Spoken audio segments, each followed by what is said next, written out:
रियासत मध्य प्रदेश में 28 नवंबर 2018 को मुनक्किद होने वाले असेंबली इंतखाबात के मद्देनज़र तमाम सियासी पार्टियों ने कमर कस ली है। साइकोलॉजी मध्य प्रदेश के अंदर एक काम कर रही है, ख़ासतौर से मुस्लिम समाज के बीच। वो साइकोलॉजी ये है कि एक टाइम था जब मैक्सिमम टिकट 21 के आसपास मिलते थे लोगों को। वो आज घटते घटते घटते घटते 4 पे आया और भविष्य 1 जीतता है। तो एक टेंडेंसी वहाँ ये बनी हुई है सीट के ऊपर कि हमें हर हालत के अंदर ये सीट जीतनी है। रियासत के दारुल हुकूमत भोपाल की बात करें तो यहाँ के शुमाली असेंबली हलके पर गुज़िश्ता 25 बरस से कांग्रेस काबिज है। इस हलके पर कांग्रेस के सीनियर रहनुमा आरिफ अकील की पकड़ काफ़ी मजबूत मानी जाती है।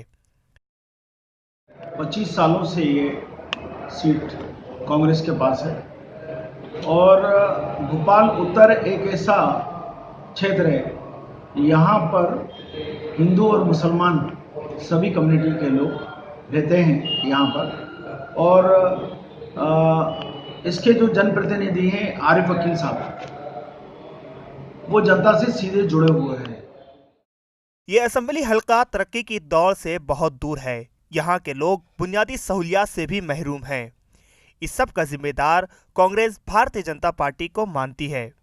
कांग्रेस का इल्ज़ाम है कि मौजूदा हुकूमत इस हलके के साथ सौतेला सलूक कर रही है और हुकूमत से मिलने वाला फंड यहाँ ना के बराबर दिया जाता है।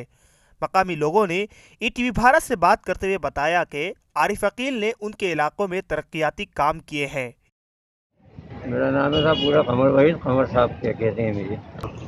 भाई हमारे यहाँ जो है ये उत्तर विधानसभा क्षेत्र है। यहाँ पे आज 25-30 साल से आरिफ अकील साहब के काम करते हुए आ रहे हैं यहाँ के लोग। और आरिफ अकील साहब ने अच्छे काम भी किए हैं, कुछ जैसे मदरसा बोर्ड बनवा दिया हमारे यहाँ। इसलिए मकामी लोग इन्हें 25 वर्षों से शुमाली असेंबली हलके से कामयाब बना रहे हैं।